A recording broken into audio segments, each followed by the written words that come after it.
వీళ్ళు ఏమమ్మా ఎవరైతే ఏమైంది? ఇల్లు వచ్చిందా? ఇల్లు వచ్చిందిగా, మరి ఇంకేంది? వచ్చింది, చదివిండా నీ పేరు? మరి ఓకేనా?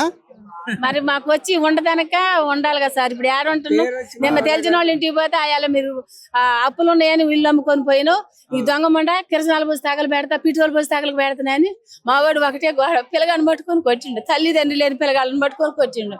చిన్నోడు, చిన్న కొడుకు బాగా దాగి ఇంట్లో కూడా ఉండనీయటం లేదు అసలుకి. ఉండనీయటం లేదు. నిన్న బొచ్చలని మీద మట్టి పోసారు, తీసుకోవటానికి టైం కూడా లేదు.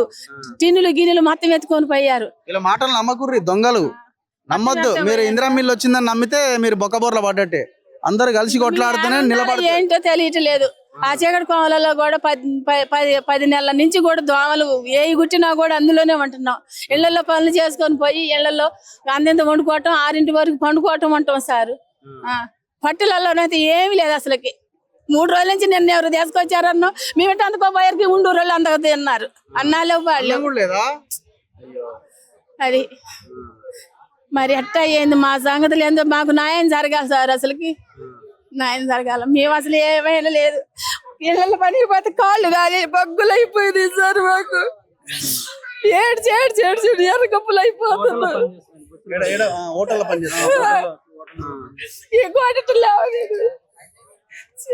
10 సంవత్సరాలు ఇళ్లలో పని చేసి ఆ ఇంటికి కట్టుకున్నాం. ఇలా ఆ గూడు ఉంటానని కూడా మాకు అవకాశం లేదు సారు. ఒక్క గూడు మేము ఎక్కువ అడుకోలేదు, 100 గజం అడుకున్నాం సారు. మేము ఇల్లు అడగటం లేదు, ఎకరాలు అడగటం లేదు, ఏం అడగట్లేదు సారు. మాకు ఉంటాను గూడు, ఇయ్యాలు ఉంటాం, రేపు పోతాం.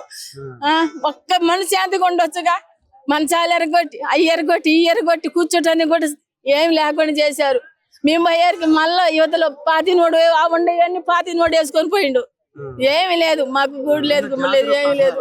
సామాన్ అంతా ఏదమ్మా? ఇంట్లో ఉన్న సామాన్ అంతా ఎత్తపోయారు. మేము ఏడ్చుకోవడం మీ ఊటి వాళ్ళు ఎత్తపోయారు సార్. మమ్మల్ని గుంజందులో వేసారు. మీరు సామాన్లు చదువుకోకపోతే అందరు మట్టిలో పోతామన్నారు. అట్ట కూడా పోసారు. రెడ్డి పోతున్నావు? ఇక్కడ ఏం న్యాయం జరుగుతుందని నిన్న వచ్చా. నిన్న 10 దాకా ఏడనే ఉంటాం, మన 10 దాకా ఏడు ఉన్నాయి. రోజు ఏడనే ఉంటున్నారు. రాత్రి హాస్పిటల్, గవర్నమెంట్ హాస్పిటల్లో ఉన్నాం సార్. టాబ్లెట్ చూసుకోండి ఎన్ని ఉన్నాయో. గుండె జబ్బు ఉంది నాకు. నా కొడుకు కోడలు చచ్చిపోయి 2 పిల్లగాళ్ళని చదువుకుంటూ కొడుకు కోడలు ఎట్లా చచ్చిపోయారమ్మా? ఆ పిల్లలు కూడా నీ దగ్గరనే ఉంటున్నారా? పిల్లలు ఏం దగ్గర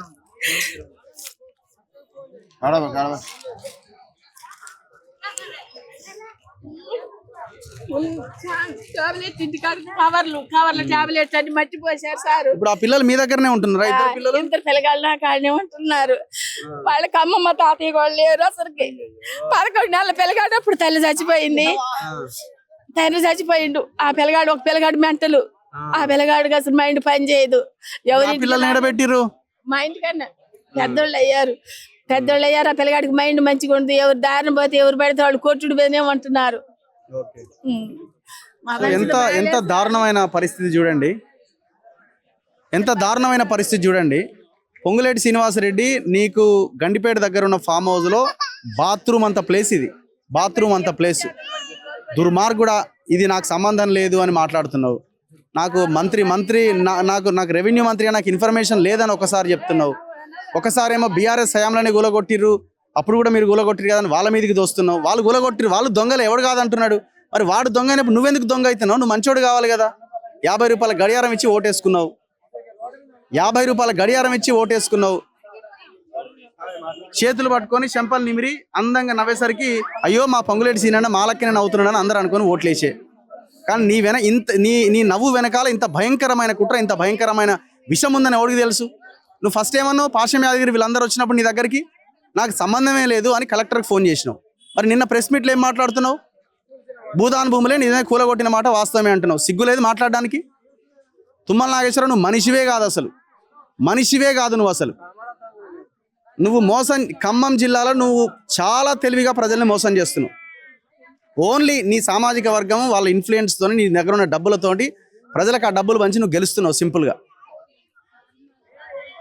ఏమమ్మా మా పేర్లు రాలేదు మీ పేరు రాలేదా మీరు లేరా ఏంది అందులో మేము పెళ్లికి పోయి వచ్చిన చదివారు తెల్లారి పడకలు బాగలు కొట్టారు అయ్యో సామానం చదువుకున్నాం సామానం చదువుకొచ్చారు కదా మా పేరు లేకుండా చేశారు సార్ మా ఏం చేయండి సార్ పేర్లు ఉన్న వాళ్ళకి కూడా ఆడ ఏం రాదు మిమ్మల్ని ఇప్పుడు ఆడ జరిగేది ఏంటంటే మిమ్మల్ని మొత్తం చెల్లా చెదురు చేసేయాలి అంతే సార్ ఇప్పుడు ఎవరైతే వచ్చింది అనుకుంటారో వాళ్ళు వెళ్ళిపోతారు ఇక్కడ 10 మంది మిగులుతారు ఈ 10 మందిని తీసుకుపోయి అవతల ఎత్తేస్తే అయిపోతుంది సో అంతకు మించి ఏం లేదు ఈడ. అట్టే చేశారు సార్ మా పరిస్థితి భూదాన్ భూములు అన్ని మా కాడ నీళ్ళకి కరెంటుకి అన్నిటికీ వసూలు చేశారు మా పరిస్థితి ఇప్పుడు ఏమి అటు కాకుండా ఇటు కాదు దోమలలో ఉన్నాం దోమలలో అల్లాడుకుంటే 4-9 నెలలు 8 నెలల పరిస్థితి మేము అల్లాడినాం ఇప్పుడు మా పరిస్థితి ఏంది మరి అన్ని ఓకే మాట్లాడదాం మళ్ళీ వస్తా లోపలికి వెళ్ళొద్దాం దా దా దా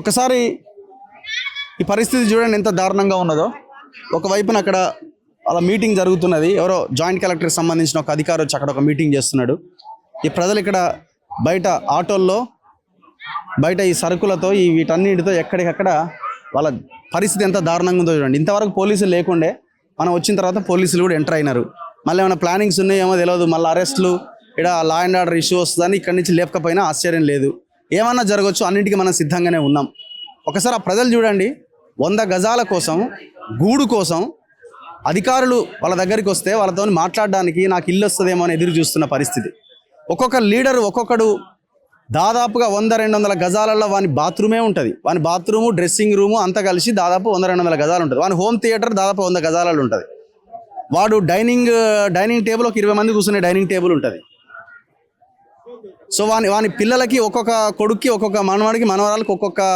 చైల్డ్ బెడ్రూమ్ ఉంటుంది మరి మనకి ఆ బెడ్రూమ్ అంతా ప్లేసే అడుగుతున్నాం మనం కూడా ఎంత ఘోరం ఎంత దారుణమైన పరిస్థితి సో నాతో పృథ్వీరాజ్ గారు కూడా ఉన్నారు సో మనం ఒకసారి లోపలికి వెళ్ళే ప్రయత్నం చేద్దాం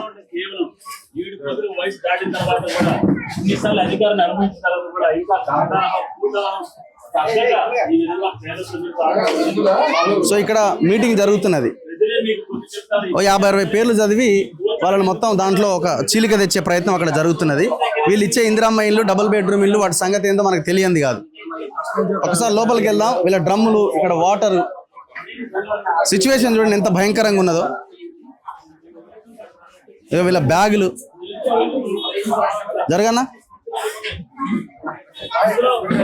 ఇవే నీళ్ళు తాగాలనా తాగే నీళ్ళ ఇవి ఫిల్టర్ వాటరేనా ఇవి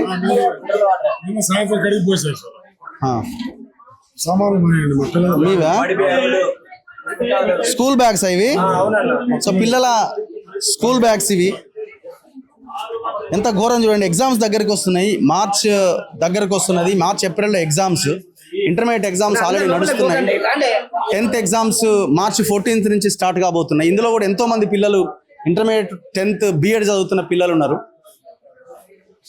భారత రాజ్యాంగ నిర్మాత డాక్టర్ బాబాసాహెబ్ అంబేద్కర్ రాజ్యాంగాన్ని జాతికి అంకితం చేస్తున్న చిత్రం ఒకటి చాలా పెద్ద అంబేద్కర్ ఫోటో కనిపిస్తున్నది సో భారత రాజ్యాంగాన్ని ఒక 10% అమలు చేసినా ఈ పేదలకి పరిస్థితి వచ్చేది కాదేమో పొంగులేటి శ్రీనివాసరెడ్డి మళ్ళీ తీసుకొచ్చి మళ్ళీ వీళ్ళని అంబేద్కర్ భవనమే దిక్కైంది చివరికి వీళ్ళకి పేదలకి అంబేద్కర్ భవనమే దిక్కైంది మళ్ళీ లాస్ట్కి ఎంత దారుణమైన విషయం చూడండి ఒక్కసారి లోపలికి వెళ్దాం సిచ్యువేషన్ ఎంత వర్స్ట్గా ఉంది చూడండి వాళ్ళ బీరువాలు లైట్ ఉందా కనబడుతుందా సో వాళ్ళ బీరువాలు చూడండి ఒక్కసారి వాళ్ళ బీరువాలు వాళ్ళ బట్టలు వాళ్ళ ఫ్రిడ్జ్లు వాళ్ళ గిన్నెలు అన్నీ ఇందులోనే తెచ్చిరి ఇందులో పడేసినారు అంతే సింపుల్గా ఎంత ఘోరమైన సిచ్యువేషన్ ఇది ఎంత దారుణమైన పరిస్థితి ఇది ఒక్క పొలిటికల్ లీడర్కి ఏనాడైనా ఈ సిచ్యువేషన్ మీకు ఎదురైందా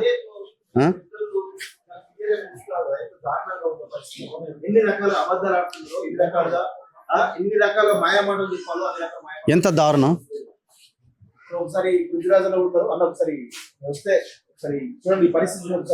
ఏమమ్మా